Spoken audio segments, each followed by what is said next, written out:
नमस्कार दोस्तों। मैं कानपुर से हूँ। जब मैं 20 साल का था तब मैं लखनऊ से 30 मिनट की दूरी पर रहता था। मेरी 2 साल पुरानी एक गर्लफ्रेंड थी जिससे मैंने अभी भी ब्रेकअप किया था। ये मेरे जीवन का एक अजीब समय था। ऐसा समय जब आप कुछ चीज़ों को समझने के लिए भटक रहे होते, शायद बिना एहसास के किसी चीज़ की तलाश कर रहे होते। मेरी दादी बहुत धार्मिक थी और धार्मिक रूप से पूजा पाठ में भाग लेती थी। और ये कोई मजाक नहीं था कि मैंने मेरे दादाजी के गुजर जाने के बाद हर गुरुवार को उनके साथ मंदिर जाना शुरू कर दिया।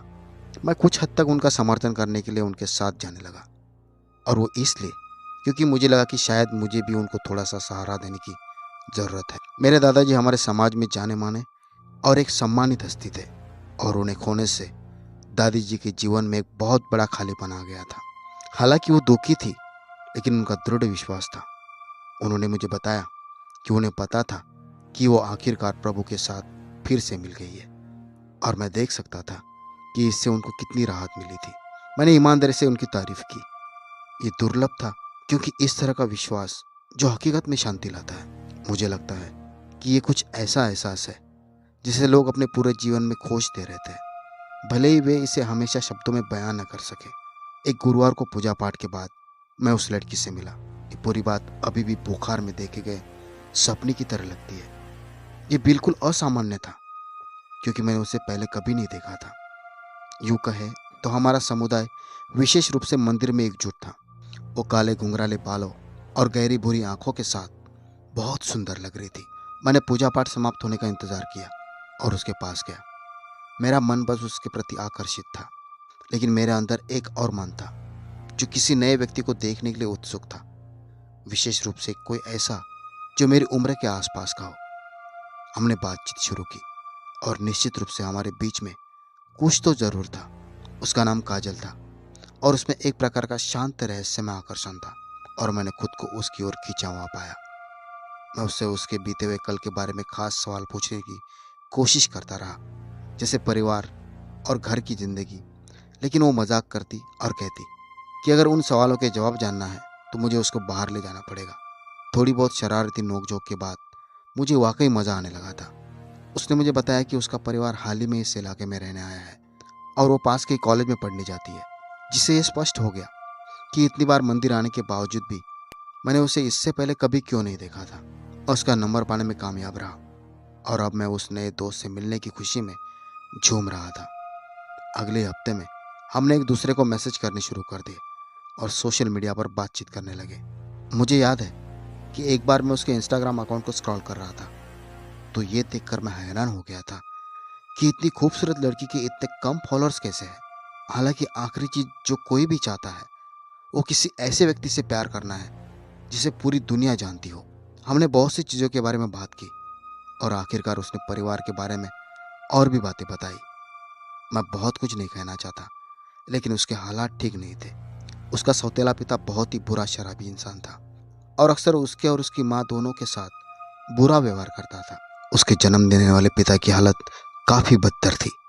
हालांकि उसने मुझे कोई साफ बात नहीं बताई, लेकिन उनको उससे दूर होकर उस शहर को छोड़कर इस शहर आना पड़ा था। उसने स्कूल और सब कुछ बदल दिया, और उन सभी लोगों को और उन सभी चीज़ों को पीछे छोड़ दिया जिन्हें वो जानती थी। मैं आगे बढ़कर उससे उसके पिता के बारे में और कुछ पूछना नहीं चाहता था। मैं तो बस खुश था कि वो मुझसे घुल मिल रही थी। जितना मुझे बातों बातों में जानना पसंद था, उतना ही मुझे उसे और से जानना था। मैंने अभी तक उसके साथ डेट पर जाने का कोई प्लान नहीं बनाया था, क्योंकि मुझे लगा कि मैं उसे मंदिर में पूजा पाठ के समय ही मिलते रहूँगा। अगले गुरुवार को वो फिर से मंदिर में मौजूद थी। पूजा पाठ के बाद मैंने उसे इशारों में मिलने के लिए कहा, और बातों बातों में उसे डेट पर चलने के लिए कह दिया। उसने भी बिना किसी हिचकिचाहट के बस मुस्कुराकर हाँ कह दिया, और हमने अगले सप्ताह के आखिर में मिलने की योजना बनाई। हमारी पहली डेट को लेकर घबराहट के मारे मैंने सप्ताह के बाकी दिन उसके बारे में सोचते हुए बिताए। जब आखिरकार वो रात आ गई तो हमने सभी बातों को सीधा और सरल रखा था। पहले हमने एक फिल्म देखी, और उसके बाद कुछ खा लिया था। कुछ खास नहीं, बस एक सहज रात थी जहाँ हम बात कर सकते थे और एक दूसरे को और भी बेहतर तरीके से जान सकते थे। मुझे ईमानदारी से लगा कि यह सब कुछ वाकई बहुत अच्छा चल रहा था। वो एक अच्छी श्रोता थी, और वो वास्तव में मेरी बातों में दिलचस्पी लेती दिख रही थी। जो कि मुझे और भी उल्लासित करने वाला था। मैं नहीं चाहता था कि रात कभी ख़त्म हो, इसलिए रात के खाने के बाद मैंने उसे छोटी सी ड्राइव पर जाने का सुझाव दिया, ये सोचकर कि यह हमें हमारे आसपास के होटल के शोर के बिना बात करने का मौका देगा। इसलिए हम शहर से बाहर हाईवे पर चले गए। हम उन सड़कों में से एक पर गाड़ी चला रहे थे जो कि तकनीकी रूप से एक हाईवे था, लेकिन वो एक नॉर्मल 2 लेन वाली सड़क की तरह दिख रही थी। सड़क पर हवा चल रही थी और उसके दोनों ओर पेड़ लगे हुए थे। सब कुछ सही चल रहा था, लेकिन वो एक बहुत डरावना होता है कि जब कैसे चीज़ एक पल में बदल सकती है। जो मैं आपको बताने जा रहा हूँ वो कुछ ऐसा है जिसे मैं अपने दिमाग से कभी नहीं निकाल पाऊंगा। अचानक से उसने बोलना शुरू कर दिया, लेकिन वो हिंदी नहीं बोल रही थी। उसके शब्द तेजी से बुदबुदा रहे थे और अंग्रेजी या उसके जैसी किसी भाषा की तरह लग रहे थे। पहले तो मुझे लगा कि वो शायद मजाक कर रही है या फिर मेरा इम्तिहान ले रही है, लेकिन फिर मैंने देखा कि उसकी आंखें ऊपर की ओर चली गई थी और केवल आंखों का सफ़ेद हिस्सा ही दिखाई दे रहा था। मैंने डर के मारे कार को मोड़ दिया और लगभग बैरियर से टकरा ही गया था। मेरा दिल जोर से धड़कने लगा क्योंकि ऐसा लग रहा था कि वो किसी तरह के बदलाव में थी या उसे दौरा बढ़ रहा था। मैंने खुद को संभाला और उस समय शांत रहने की कोशिश करते हुए उसके कंधे पर हाथ रखा, लेकिन मैं अंदर से बहुत घबरा रहा था। मैंने अपना फ़ोन ढूंढा और एम्बुलेंस को फ़ोन किया। मुझे समझ नहीं आ रहा था कि क्या कहूँ, सिवाय इसके कि मुझे लगा कि उसे दौरा पड़ रहा है। मैं इंतज़ार करते हुए उसे देखता रहा। मुझे नहीं पता था कि उसे पता भी है या नहीं। वो अभी भी बात कर रही थी और उसका सिर हिल रहा था। मैंने खुद को संभाला और उस समय शांत रहने की कोशिश करते हुए उसके कंधे पर हाथ रखा, लेकिन मैं अंदर से बहुत घबरा रहा था। मैंने अपना फ़ोन ढूंढा और एम्बुलेंस को फ़ोन किया, लेकिन मुझे समझ नहीं आ रहा था कि क्या कहूँ, सिवाय इसके कि मुझे लगा कि उसे दौरा पड़ रहा है। मैं इंतज़ार करते हुए उसे देखता रहा। मुझे नहीं पता था कि उसे पता भी है या नहीं। वो अभी भी बात कर रही थी और उसका सिर हिल रहा था। मुझे नहीं पता था कि क्या करना है। मैं उसे अभी छूना नहीं चाहता था, लेकिन मुझे लगा कि मुझे कुछ करना चाहिए। मैं अपने पूरे जीवन में कभी इतना भयभीत नहीं हुआ था। फिर जैसे ही शुरू हुआ था वैसे ही अचानक ये ख़त्म ही हो गया। उसने मेरी ओर देखने के लिए अपना सिर झटका और अपना मुंह बंद कर लिया। उसने अपनी आंखें सामान्य करने के लिए पलकें झपकाई और उसने मुझे एक जंगली चौड़ी आंखों वाला भाव दिया। मैं जब तक जीवित रहूंगा उस नज़ारे को कभी नहीं भूल पाऊंगा। मैं सिर्फ इतना ही कह सकता हूँ कि उसने कार का दरवाज़ा खोला और पूरी रफ्तार से जंगल की ओर भागी। मैं फिर से कहूँगा कि वो सचमुच जंगल की ओर भागी।